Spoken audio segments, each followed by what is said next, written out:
What's up, everybody? Good morning, good evening, good afternoon, whether you guys are watching from. Thank you for joining us on a Saturday. I really appreciate you guys being here with us. Today, we're talking about the Quest War, or is it really? We've seen tons of questing platforms come up recently in Web3.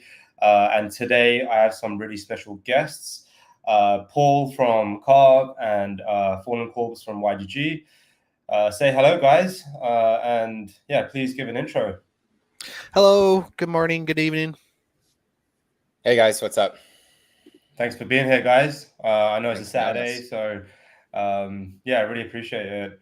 Paul, Want me we've to go known each first? other for a few months, actually. I met you earlier this year, but just for everyone out there, just give an introduction, like what you do, what's CARV up to, and then we can move on to Fallen Corpse. Yeah, I'm leading business at CARV. Been doing it for about 2 years now. CARV is providing ownership, data ownership to millions of users on the internet, starting in gaming. I guess to expand upon that, our users come to CARV and aggregate all of their identities across, gaming, social, on-chain, all on one place on their CARV ID. And the theory is, as more and more games need our user acquisition services, as AI companies want to access our user data, if e-commerce wants to target certain users, etc., maybe we do some ads network stuff. The more and more this user data is accessed, the more and more our users will benefit via passive rewards, probably in the form of Tether as it currently stands. But there's also other rewards up for grabs on CARV. That's what we're up to right now. Last month, we had 28 million unique active wallets per Radium. Amazing. And so it's been a really exciting 2-year journey for myself, 3-year for my team. And yeah, we're getting ready, still pre-TGE. So that's what everyone's looking forward to, right? Congrats on all the progress, man. I've been you, bro. following you guys for a long time. So also, you guys are one of our portfolio companies. So I wish you guys Yeah. the best. You guys have been doing great. Amazing stuff over the past 2 years. And then last but not least, Fallen Corpse, you want to give an introduction, and also, everyone already knows what YGG is and does, but I think for those who don't know, it'd be good for you to give like a quick summary about what YGG is doing these days. Yeah, sure, thanks. Yeah, so I'm Fallen Corpses, the YGG Community Manager here for Yield Guild Games.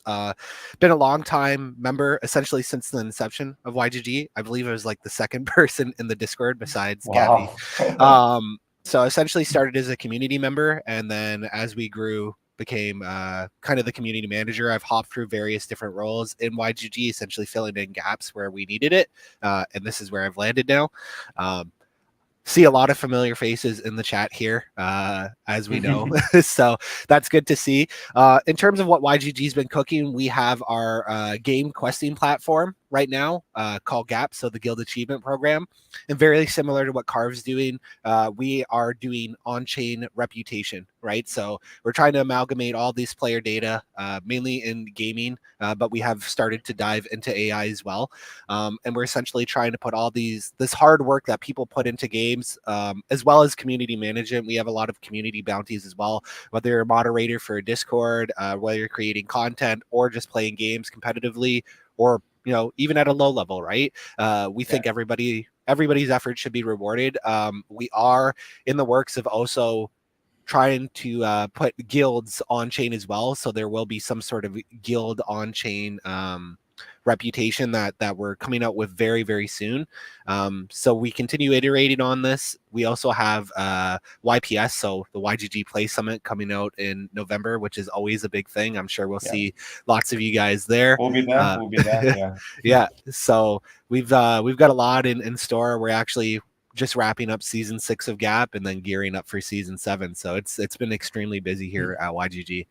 Amazing. Love to dive into more about the GAP program later, but I also realized I never introduced myself, so sorry about that, guys. I'm Chin, CFO and co-founder of YGG. So we actually are spun out from YGG. So we are a We started off as a guild, but we've shifted our priorities to become more of a decentralized kind of gaming protocol that rewards gamers and empowers gamers with blockchain-based rewards and digital ownership. So it's very similar to what everyone, what CARV and YGG are doing, which makes it perfect for us to talk about the topic today, which is questing. So there doesn't go a day where you don't see a new questing platform come up.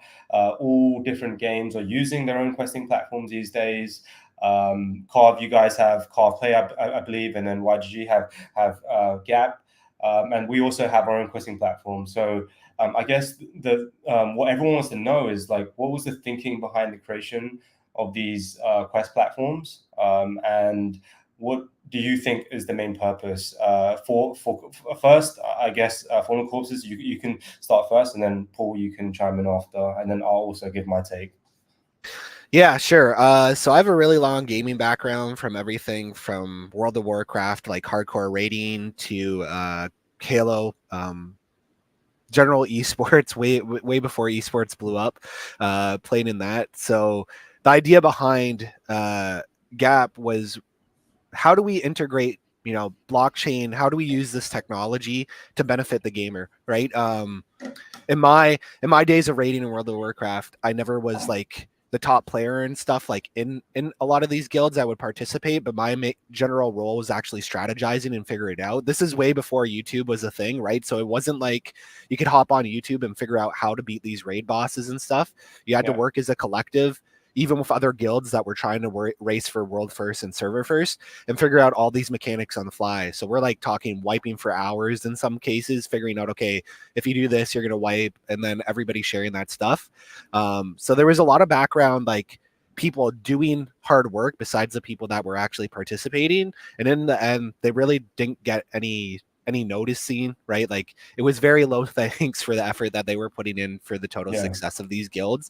So the idea with Gap was to kind of figure out a way to reward these people that are adding a lot to the community, but maybe aren't front and center like an esports player there. So this is where the idea of on-chain reputation came in, and I think you guys will touch on this as well. Is blockchain is really good at being able to verify people's hard work and efforts in a way that not only the people that were there can see it, but people, whether that's in other guilds or anything, can also touch upon that. So this is kind of helping, again, I'm sure you guys think about this too. It's kind of like a LinkedIn in a sense for all work and reputation, but it's all captured on the blockchain and verified by some sort of entity. So in our case, it's YGG, it would be CARV or YGG, right? So like that's really where the idea came from. We're starting to dive into that with guilds, but as a gaming entity, gaming was the first place that we really want to touch on it.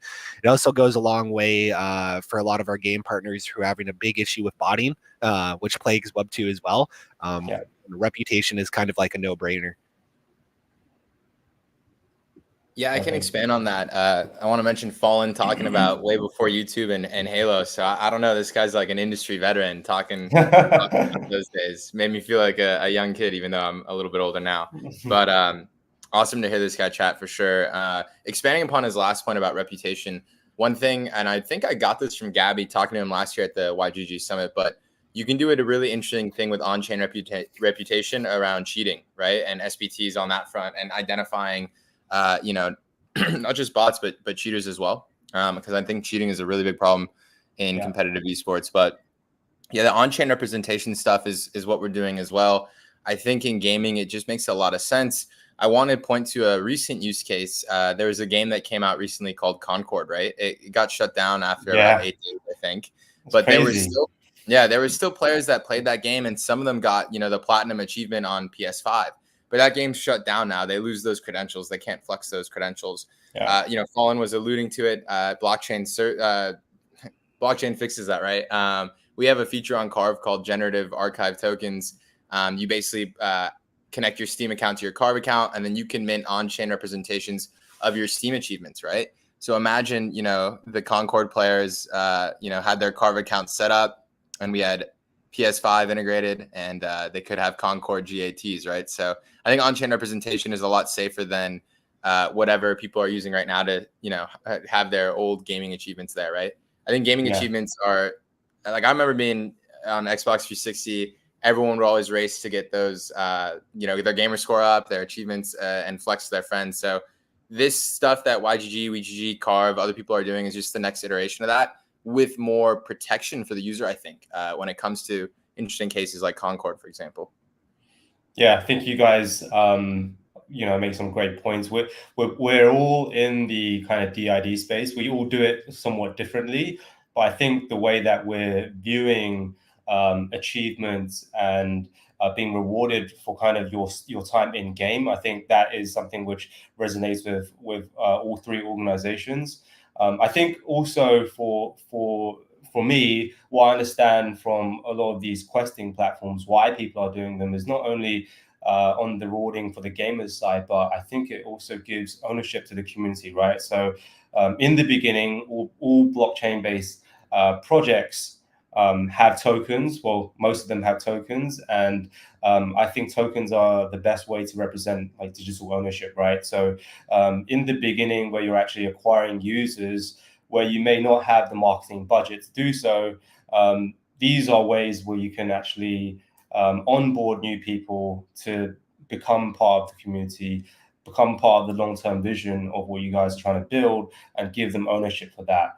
And I think questing, what we've seen is actually, yes, it is the main thing that people are doing these days. But I think the purpose of doing so is actually just flipping the script of what actually is currently available right now. Is like, if you've actually contributed towards a platform and help it grow, like as you say, Paul, to like 28 million wallets connected, for example, how are you're actually driving the network effect for your platform, right? How are you being rewarded for that? And I think questing is a great way that these platforms are doing so. For us, that's what we're trying to do as well. And again, everything what you said is all fallen about playing games and spending hours and hours grinding with your friends to try and beat this boss. Like, you should be rewarded for that time, and questing is a great way that you can do that. But you also touched upon a good point about botting, which I think it's very hard these days whether you can trust statistics, right? Metrics for questing platforms. Maybe some people are lying, like, there could be a bot out there just like clicking stuff like on a Tom game or something, which increases the transaction rate.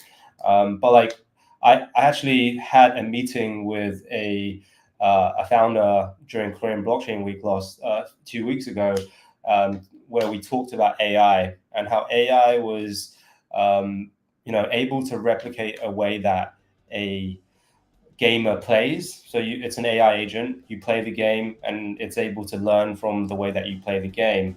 Do you think, like, what's your thought on using AI agents? Do you think it's another form of botting, or do you think it actually presents us with another opportunity for gamers to utilize AI to play the games?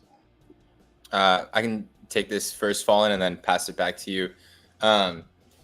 I don't know about that specific case being said. I don't know which project it is, but I'll just focus on what you said at the end, Chin, about AI in the hands of the gamer.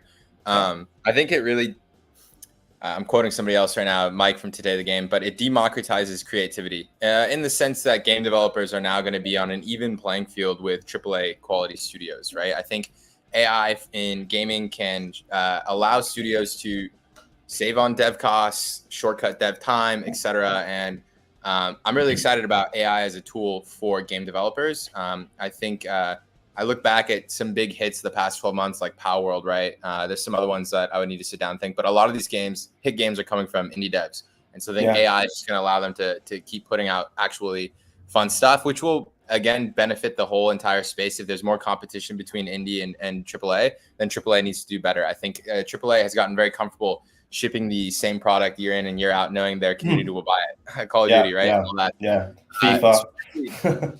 Specifically for the gamer, I think AI is very cool. The one use case you mentioned about learning from how the gamer plays, that'll allow for a fresh kind of play style each time, I think, right? If you're playing against like your own AI agent learning from you, that's a unique experience. And then Mike, again, from Today the Game, what they're doing with AI and using it in their narrative, like AI, I think is something I'm pretty excited about moving forward. I think it's a net positive rather than a net negative, although it does come with probably some bag of things we won't like in the end. Yeah, there's a lot of things that you can never foresee the consequences of, right? It's a little bit like Pandora's box, right? But we'll yeah, see. yeah. Thanks for that, Paul. Yeah. Paul, what's your take on it? Coming from a community side, obviously, imagine if AI agents like run wild and you can't even tell who's real or not. Like, for the community, what's your take on it? Detrimental? Is it? Does it open up another avenue of opportunity for the community? I think I completely agree with what Paul said. I think net positive AI will be. I think in terms of gaming, developing games, making games, it's going to be a good positive. I can't wait till we have like API NPCs because that's going to totally change how games. Yeah, dude, I'm a huge like RPG player, right? Like I always do like this example. Witcher 3, probably still my favorite game all time. It's already so in depth with Yennefer and Triss. Imagine like, you know, it goes a step deeper if they were learning on the go. Nah, I'd be screwed, bro. I'd never talk to a girl in real life again. Mate, I was at Computex in Taipei last December, and they were showing. I think it was December. Sorry, it was anyway. It was earlier this year in March, I think, and they were showing all the next generation kind of NVIDIA AI. And it was literally an NPC, and I was just talking to the NPC like through a microphone, and it was replying to me, and I was like, "This is an absolute game changer. This is going to change the way that games are played, increase the immersiveness, and yeah, you would never want to leave, right? Yeah, but I don't mean to cut falling off. I'll pass it right back, but somebody's already. I've already experienced this through Avalon. They're a Web3 team building a game as well. Really cool. I implore everyone listening to check it out if you haven't already. But I played their game at GDC, and their boss fight was AI driven, I guess we'll just call it, where it would react differently to how you try to take it down. It could also hear you, I think, talk through the mic. I think that's what was going on. It was a crazy experience. Wow, that would be nuts. Imagine if you were like communicating with your friends on chat and like trying to found me behind a box because I was speaking. Wow. Yeah, there's quite a few different games that are coming out with this, and the technology. Like the craziest thing is this is the worst the technology is. So like, can we imagine what it's going to be in 5 years from now? Right? The sky's the limit. Like we're working with a game called Blade of God. I'm not sure if you've heard of it, but they're also using player data to create these, you know, AI agents. So it's really cool, but at the same time, as a community manager, it's a little bit scary because it's like, you know, we're already having a hard time trying to figure out who's legitimate, and that's why I think right now it's so important that we get, you know, this on-chain reputation, because that's going to go forward. The people that are building their on-chain reputation right now and can verify it, that's going to go a long way. I am a little bit concerned about how, once these AIs are good enough, how are we going to distinguish who is that? Because there's a good chance that these AI agents will be able to complete a lot of quests and build their own set of reputation, which is then like, well, how do we compare the real person versus the AI one? Because I never want to go down that hole of like, okay, well, now we need your actual physical ID and a picture of you. Like that was the whole thing that we're trying to get away from, right? Is that you're that was just what I was going to ask you. Like, what's your take on doing like KYC on people who actually want to use the SBT or like you know, DID for like jobs, for example, right? Like, I mean, KYC, we talk about KYC, we don't want KYC, obviously, working in Web3, but like, what kind of other solutions are there out there to this issue? I mean, it's an interesting question, right? Like, we're kind of going off in a tangent, but I like the way it's going. Exactly. In the short term, it's what Fallen's talking about. I can't speak for when AI agents get so advanced they can cope and mend, but like right now in its current form, it's on-chain identity, right? And aggregating your credentials. It's very easy to fake a wallet address, right? But it's not that easy to fake a Steam account with, you know, several hundred hours of gameplay data. It's not easy to also fake an adjacent Twitter account or an Xbox account, all that. The more aggregated credentials without revealing your identity, that's how you kind of combat it now. Me personally, I'm very big, you know, no KYC, I believe in privacy, etc. But I think this is just where things are going to end up going. I think a lot of things are going to be put on chain, marriage certificates, driver's license, etc. It's just inevitable. But I think, it's going to get to that point if AI is running how it's being speculated right now on this call. Yeah, exactly. And that's why, like, a lot of people are like, oh, what's going to be the biggest the end all questing platform? And I don't think there's going to be one. I don't think so, with this aggregation of data, different platforms will have their own niches, whether that's gaming, whether that's, specific real world life data, anything like that. And I think they all will have their place, and maybe some way there'll be somebody that aggregates all that data together to create like more of a cohesive platform. But yeah, I don't like this idea of like one end all be all data or on-chain data platform. I think there's room in this space for a bunch of different platforms that can provide benefits depending on what niche they go for. Definitely. And I think Paul, what you guys are doing in terms of like data to earn as well, like allowing users to actually earn from their data. It goes back to it also ties in with this as well, right? You own your own data and you can actually monetize from your data as well.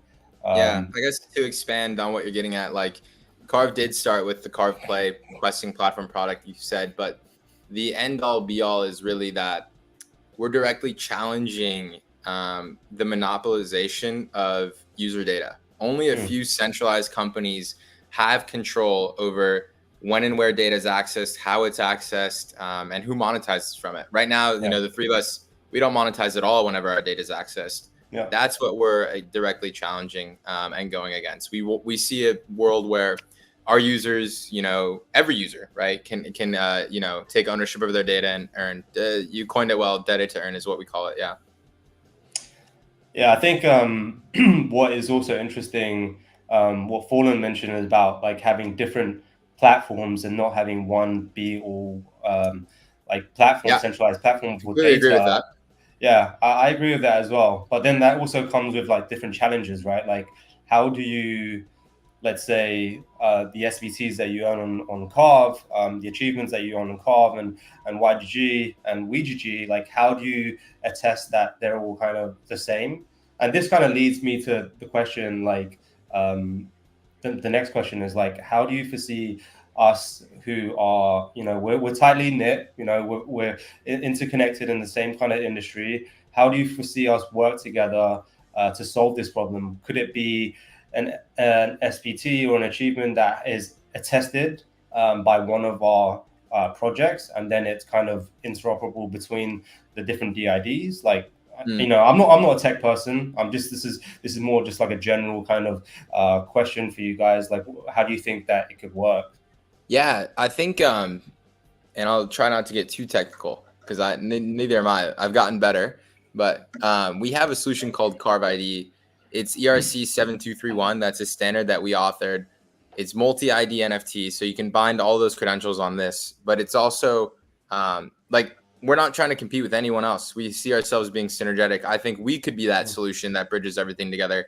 For example, we've talked pretty candidly with the Animoca team. They supported us during our node sale. They obviously have their own Mocha ID project. So much synergy between Mocha ID and CARV ID. So I think what you're getting at, Chin, there could be a WeGG CARV ID thing. There could be a YGG CARV thing, right? Where users are just binding these credentials across multiple places. Not to, rip off anybody else, but I really see CARV ID as like a passport, right? And then every other account you may be on is just another stamp in said passport, right? If you want to bind it. That's kind of my vision for the CARV ID. So technically how that works, I'm not my CTO. So if you were right next to me, I'd be like, bro, like help me out here. How would that actually look and work? But I think definitely possible. Yeah, I completely agree. I think, there's room, and that's the one thing that I've loved about the Web3 space is there is healthy competition, obviously, between everybody and their questing platforms, but there also is a lot of synergy and willingness to like work together and figure out like what the best solution for all parties is to really democratize, player data, which I think is the end goal for everybody. As long as we all benefit from it, it's better if there's multiple companies. God forbid something happens to one of us, the other two or other, however Things many aside, can pick up the slack, which is the whole idea of blockchain, right? Like it's this, decentralized idea where everybody works together for one final goal. So And you mentioned like tight knit, like really quick, like you guys are on our cap table. Gabby is one of our angels. He came to support me in Japan. I had a really early 11 a.m. panel talk. Gabby, or keynote. Gabby is one of the few people in the crowd. Wow. So like it's very tight knit, and we're all like have the same end goal, trying to work together.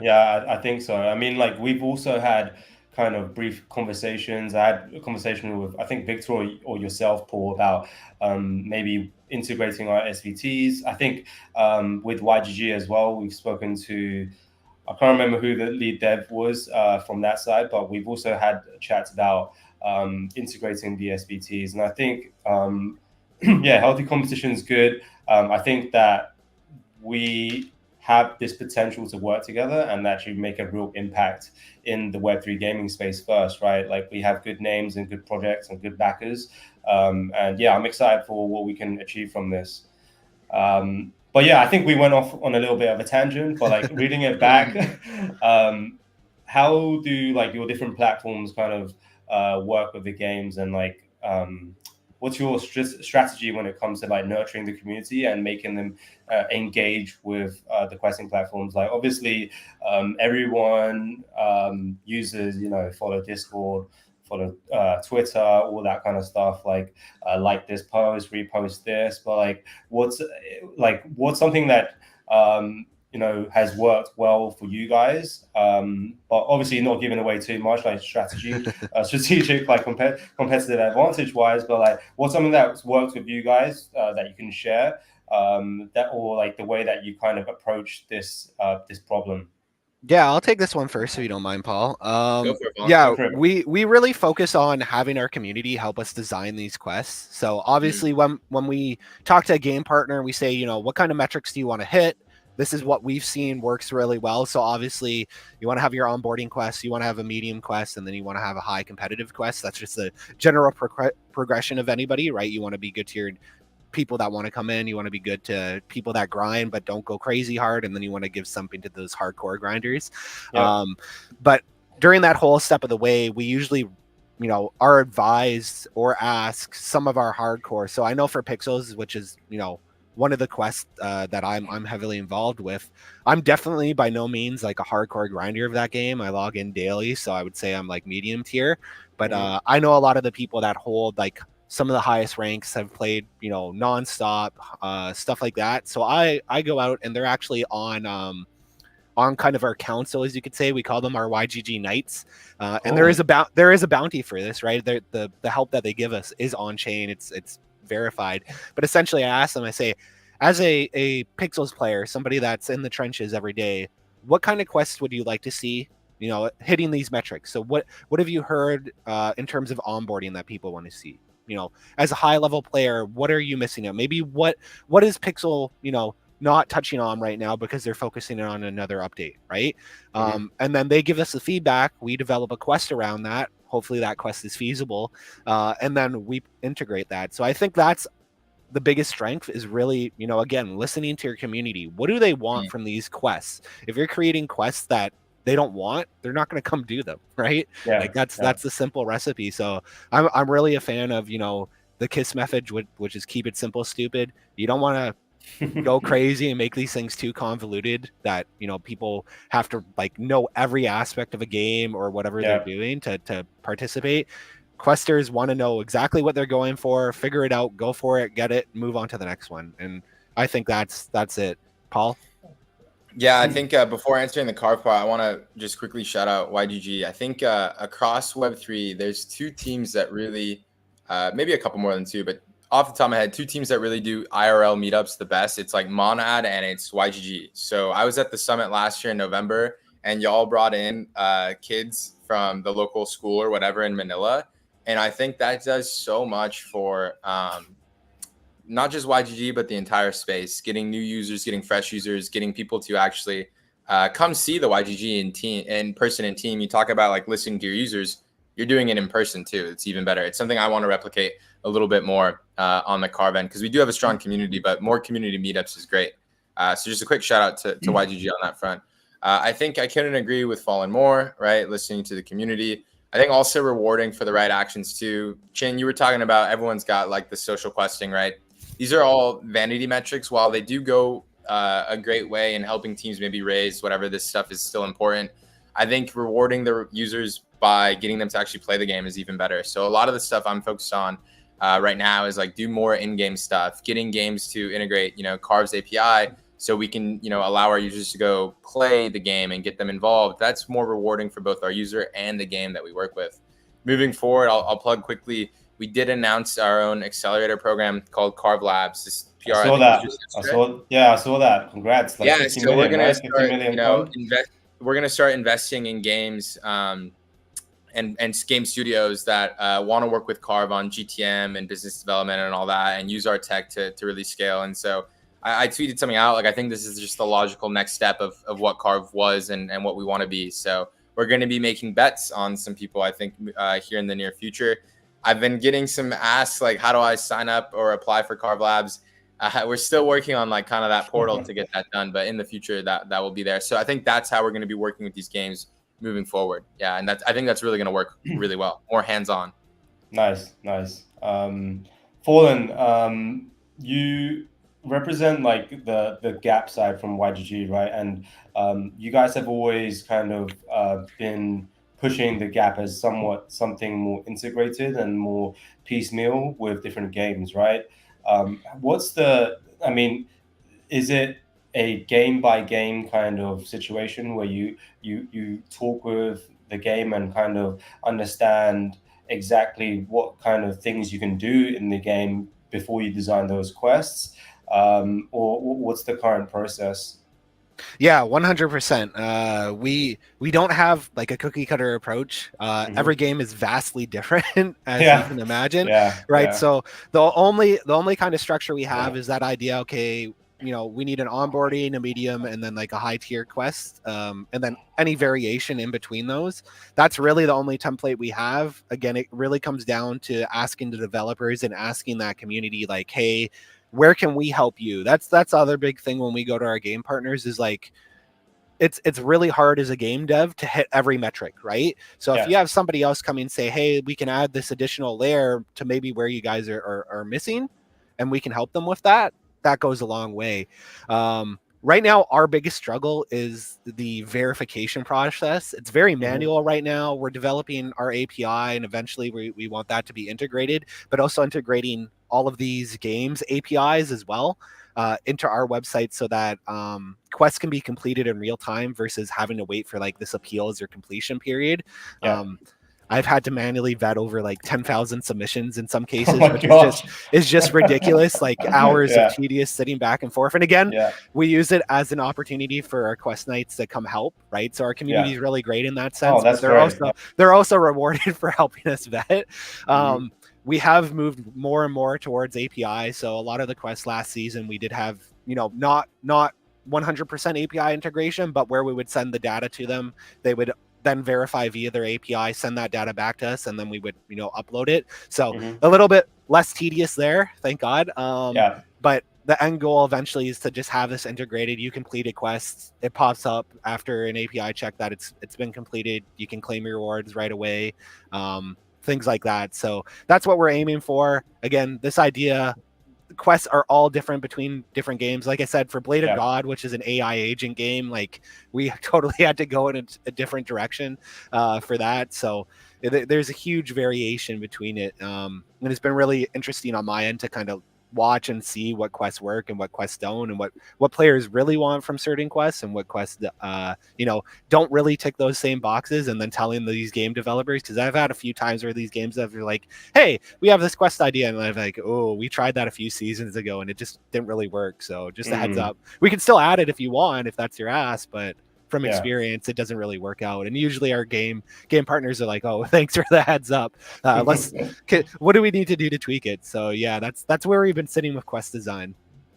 Interesting. And you guys just finished Gap 6, right? What have you got any news to share with the community on like what's coming next? Yeah, so we had a huge stream yesterday with well over I 1,000. saw. Yeah, Yeah, well, huge attendance. Yeah, congrats on that. whenever we start talking about rewards and raffles, people start to show up even more in droves. We have good stream numbers when there aren't raffles, but when there are raffles, people just turn up in numbers. So yeah, 1,000 in the Discord, and then well over 600 in all our other platforms that we stream on. But Facebook actually does really well in the Philippines. I didn't realize how big. Yeah. Facebook is the main platform. Yeah. One thing about Southeast Asia is that Southeast Asia has everyone uses different things, right? You have the Thais who use Line, you have Philippines who use Facebook Messenger, you have all these different applications. Indonesia uses WhatsApp, you know. Yep. It's there's no one unified platform which is a messaging platform which makes it a bit more fragmented, I guess. but it's a challenge. It's a good challenge. Yeah. Yeah, I think that again ties into everything. Like the more that things can be not situated with one entity is actually a good thing at the end of the day. Again, navigating that as a streamer and how you hit all of those boxes is a totally different, problem to tackle. But with things like StreamYard and Restream, it's become a lot easier. Yeah. But yeah, we're finished up with Gap Season 6, huge turnout, gave away lots of rewards.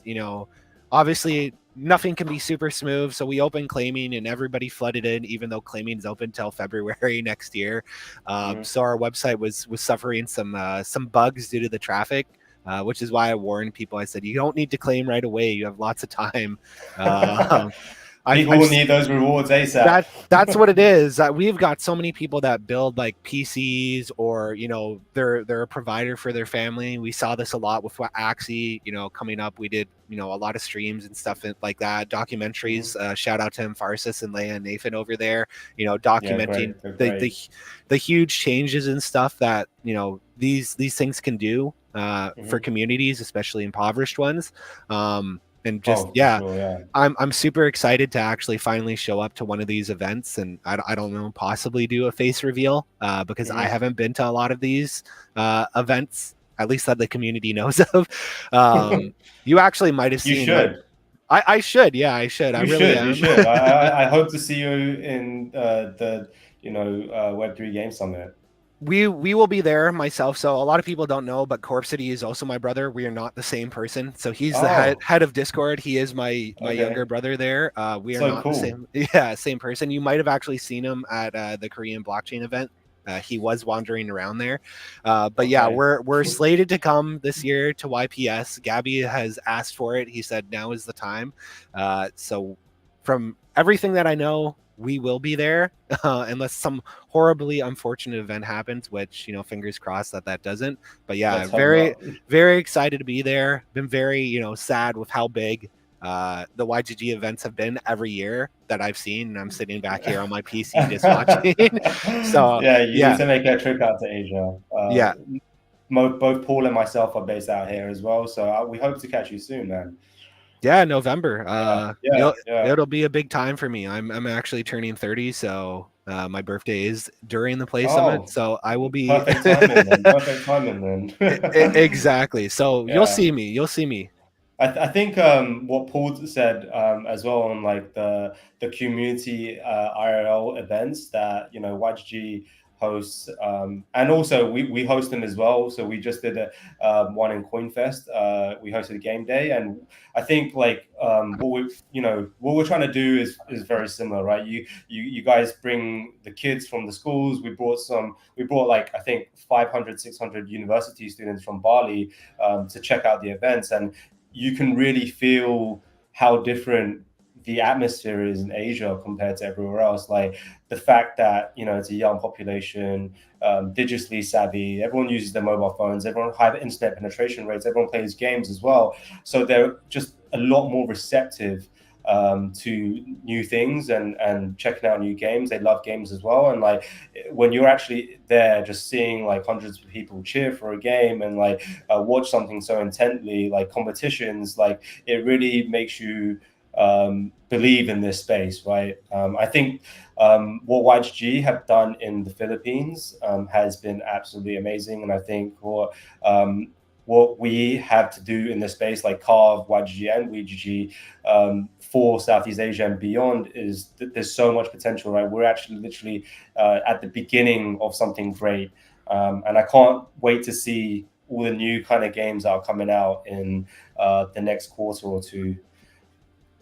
Yeah, I really feel like the Western the Western world here is like kind of fumbling really hard. Yeah. And I'm saying that as a Westerner. I think a lot of these, the Eastern, especially Southeast Eastern countries, like they're getting a leg up, especially the younger generation, right? Really learning about, blockchain and all of these things and being optimistic and open to it versus, again, there's been a lot of bad stuff in blockchain, right? But I think that's indicative of everything, right? Even when the internet was getting big, we saw the big crash, we saw the .com bubble, all of those things, right? So I think, the Western world has been put off on that versus, Southeast Asia has really said, okay, yeah, there's these bad things, but we still want to embrace it. And a lot of the Western countries are fumbling it. There's small pockets of people like myself who are still in the technology and understand like, hey, there's going to be bad actors and everything. But the overall demographic, it's not like I sit down and talk with my buddies out here while we play poker or whatever, about blockchain. That's not the kind of thing that they're into. No, do you think do you guys think that retail has been burned so bad that they're scared to come back? Paul, what's your take on it? Yeah, let me get my camera back on. You actually moved to Thailand recently, so like I'm guessing you're the perfect person to ask. Like, what's your feeling on this? Retail coming back or the gaming out here? I mean, gaming, retail, we're kind of just like free flow. Yeah. Okay, gaming wise, I mean, it's the place to be, right? Not Thailand specific, but Asia. Everyone is on their phone playing something. That's why personally I'm a little bit more bullish on mobile titles moving forward than just PC, right? Not everybody has a high-end PC. 100%. Yeah. So mobile first for me personally is what I see out in Asia. And then retail coming back, I mean, I think they'll come back, right? But I don't know if they'll come back for gaming tokens right off the bat. I think I'm pretty bullish on meme coins still. Blue chip meme coins. I think a lot of the liquidity is still there. And I think, what we saw with Doge, right? I think there's going to be a couple more replications of that in this market. I think people are just going to buy things that they are familiar with. Sorry. Money will flow back into gaming. One thing specifically that I'm still very worried about is the negative connotation around Web3 games, crypto, etc. I completely agree. Yeah, gamers are still very, very have adverse reactions to Web3 games. So I think that is still something we are not doing a good enough job education-wise and combating that. Until that's fixed, I really don't see traditional gamers coming in too much. Either fix that via education or fix that with a banger game. We all still need a banger game. I think there's been a couple ones that we're very excited about, but it's gonna be very hard to compete with things that they're waiting for, right? It's like GTA, League of Legends. It's a couple big RPGs, and then like Call of Duty, right? Like that's all on their minds. To beat those games out, we really need a big hit. We'll see. And you're basically fighting for time, right? Because it's all eyeballs. It's all eyeballs. If they're not gaming, they're watching Netflix or doing something else, right? So it needs to be TikTok. A game changer. I think that's why Telegram games are so popular right now. The generations are not mine. The one under me, the attention span is fried, right? It's all like crazy. It's crazy. So I think these Telegram games, like the banana one that CARV worked with, like where you can play and do something at the same time. That stuff's like pretty attractive too. Yeah, what's your I know you guys helped Banana get to like 1.5 million downloads or something, or 10 million. Amazing. So like you think that mobile kind of Telegram type games like Hand to Combat, like the Banana game, like they're good user acquisition funnels. Definitely good UA funnels, and I think the news of Catizen getting Binance Launch Pool, right? That's yesterday. It's just getting started. I know a lot of teams that are building, games that are also now building Telegram adjacent games, either with the same IP or new IP as a UA funnel. So I think there's going to be more of it. Is it going to be a successful, UA play, like taking your Telegram game users to your main game? I just still need to see it. But Catizen getting finance launch pool is definitely bullish for Telegram games. Yeah, I definitely think we need some sort of AAA game. I don't know if you guys have tried Off the Grid, but It that looks one- I'm hearing insane. good things. We've worked with Yeah. that team before. Yeah, it looks insane. I think the big Andy thing from YGG actually told me about it, and yeah, I mean, sorry, Fallen, and it looks insane. Sorry. Andy's been playing it, so Yeah. he likes it. Cairo as well, a resident streamer. He likes it. Cairo. I've dabbled in it a little bit, but my PC starts to smoke when I touch it. So like, yeah, no, it's really high end. I think the other big thing for gamers is they don't want to hear about all the technology behind it. Some of them, they just want it to work and they want it to be there, which is the other big thing, right? Like when we started pushing a lot of this for games, it's like, okay, you need to sign up for this wallet. You need to understand this and this. They just want to play it. And if at the end of the day, they dive down and it's like, you know, as simple as selling a CSGO skin on Steam and you just click the transaction and it finishes, then I think we'll be at a good place. We're starting to get there. We're streamlining it more and more. I've seen a lot of games where it's almost at that point. And now, like you said, we just need a banger with this integrated stuff where, yes, there's blockchain technology, but it's not like blasting in your face is like, this is a blockchain game. This is all it's about. No, it's a game first. It's a banger game. Exactly. And it just has some aspects where you own your own stuff and you can, you know, sell it or do whatever you need to do. So I'm really hopeful for Off the Grid. I think that's a staple. Their team is. They're also on PlayStation too, right? Yeah, so that's kind of a unique thing going for it. I think like PlayStation and the Xbox One, like being able to distribute through those channels as well, like opens up entirely different audience. And I think they're building on Avalanche, right? But currently, so far their advertising, their marketing has still been very discreet. Not much blockchain stuff, and I think that's I mean, look, it doesn't need to be front and center, as Fallen said, a blockchain game. It just needs to rely on blockchain tech to kind of improve the gaming experience and allow digital ownership, right? Yeah, the blockchain's a feature; it's not the product, right? It's still got to be it's the network, the fun game. Yeah. But guys, we had 10 minutes left. We've kind of gone on a tangent, but it's been a great conversation. I just want to like finish up and ask a few more questions. So like one of them is like, obviously with the questing platforms that we're all doing, you kind of attract different types of users, right? Sometimes you attract the people that you don't want, who are like airdrop hunters.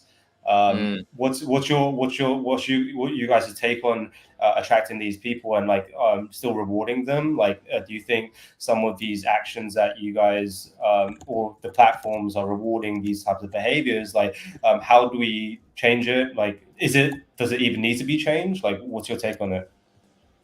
I can start. Yeah. So we're in the middle of that, right? A little bit. I think obviously. I think it just comes down to managing expectations, right? We had a ton of people participate and hear about CARV in order to farm our soul drop, right? Yeah. And I'm very thankful for them to come to CARV and be a part of it the last 6 or so months, however long it's been. But I see these people very much so as mercenaries and not our core community. If some of them stay long term, that's even great. I would love if they stay long term. But I'm more focused on delivering value to those guys that want to stick around and build and see the vision that I was talking about earlier of owning your data.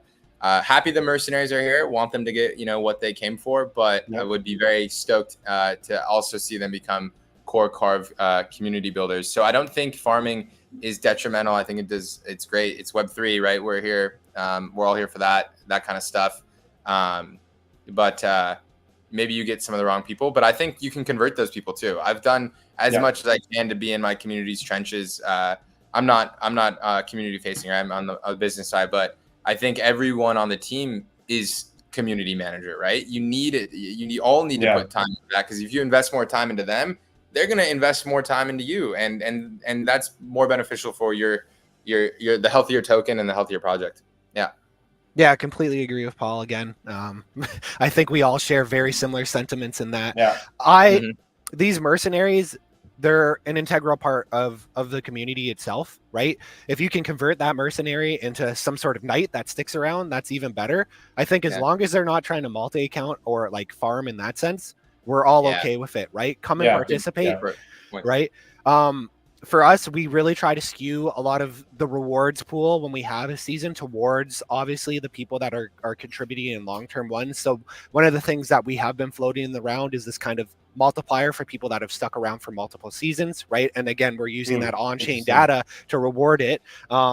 And again, this is going to be even better once you have various other questing platforms that you can pull data from. So maybe if you're a CARV user in the future and you have a bunch of tokens, maybe we add some sort of multiplier to GAT for you, right? Same with YGG and vice versa, right? This is where that interoperability and collaboration, so all parties win. Then again, maybe if you might be a YGG player, but you're kind of a mercenary for CARV, you don't feel like that. You just feel like you're a cohesive part of both communities, right? And that's where I hope that we end up going, and that's where we've kind of been when we design our quests and we design all these platforms. That's what we've been aiming for, is this eventual interoperability. Because again, a lot of the partners that we've talked to, they don't want to even touch a reputation system. They're so focused on building their game. If they can integrate a reputation system or multiple ones that work together, that's what they want to do. So No, I think our job is to allow them to focus on making their game as fun as it can be, right? So exactly. And helping them with rewarding those active users in the beginning, right?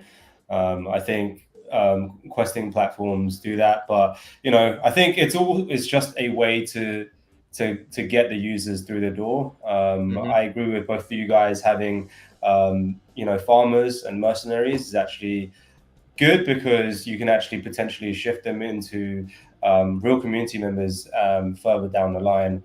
But I think for all of us, we're all focusing on different things, bringing more users into Web3 and kind of making sure that we educate them through that journey, right?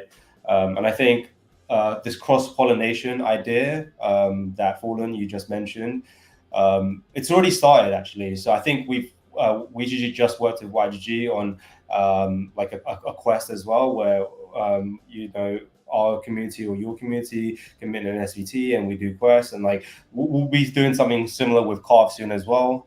So I think there's so much that we can do, and I'm really excited for what is coming up in the next few months. Not long left. But is there anything you guys want to just shout out or like give an update to everyone on what you guys are doing right now and like what everyone can expect? All you, Paul. Colin, would you like to lead or close? I don't mind. I'll close off if that's okay. Yeah, I think you that's fine with me. For the CARV side, everyone's waiting for one really big day, so that's obviously in the near term future. We're sending about 14 team members down to Singapore. So if anyone here in the chat is, going to be at Token 2049 as a retail member or a builder, would love to meet up. I love meeting people, but I'm just very excited to be at CARV. I had a very nice conversation with some coworkers last night over some beer and some gyoza. Just the best thing ever, right? That's what every builder needs to do. Just about long-term, how we need to really how we can deliver, right, and build. Because one of the things that we were talking about that's kind of bearish is there are still very few projects that have hit that consumer adoption, right, that have built a consumer product that people are using every day. We think we've got a shot to be one of the ones that do it. But it was just really, it was a good conversation about how we need to work harder. And I think we need to work harder for those community members that have been with us for the past 3 years, those guys that have spent on gas fees to get their on-chain reputation, all that. They have basically invested in us, and I kind of put the weight on my shoulders being the most docs team member to deliver on them. So it was a really good kind of drink. And then, we're just trying to do that over the next, few weeks in future. Amazing. Thanks, Paul. Yeah, we'll pass it to Fallen. And I guess shout out WeGG and YGG for having me. This has been a great hour. Thanks for being here, man. I love kind of chatting here. I'm a little bit jealous of Gabby that he gets to go and do this just all the time. Also, Gabby all the time, bro. I know. Gabby's everywhere. I can only imagine what his schedule. I think Cairo was saying he's got like 7 events or something in one day, and Gabby's like rookie numbers. Yeah. I was like, oh my god, he is everywhere. Yeah, he is everywhere. Gabby is like the Web3 god in that sense. So excited to get out there, especially for YPS and meet everybody and talk live. I love these chats where they're open-ended and where we can, kind of just fanboy over blockchain and talk Yeah. about how we enjoy the future. I think that's actually the best thing for people, you know, not having just these scripted conversations and actually hearing the people that are building these things talk about how much they're excited about the things that they're building. Yeah.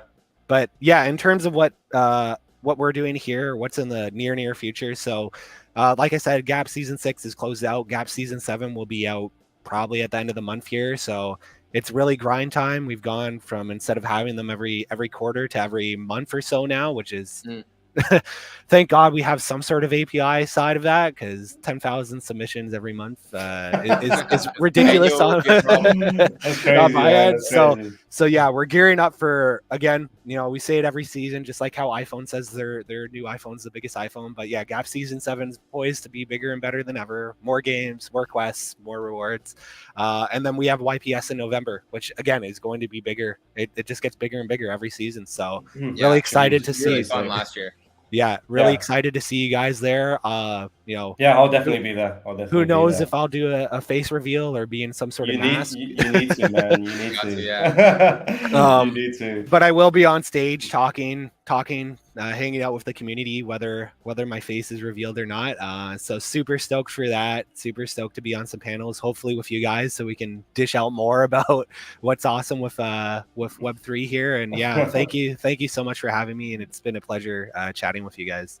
Yeah, thanks, guys. It's been fantastic chatting with you guys as well. I've loved the free flow conversation. Like, it's been one of the my most favorite, you know, chats I've had on an AMA. So thank you, guys. I guess for YGG, just before I close off, you know, we've just started our Quest to Airdrop campaign a few weeks ago. So just stay tuned for more information. There's going to be more quests. We're partnering up with more partners. We're going to be partnering up with more games and more chains. And, you know, everyone's also looking forward to RTG as well. Paul, I think, you know, we'll be working very closely with you guys and YGG, but a lot of exciting stuff.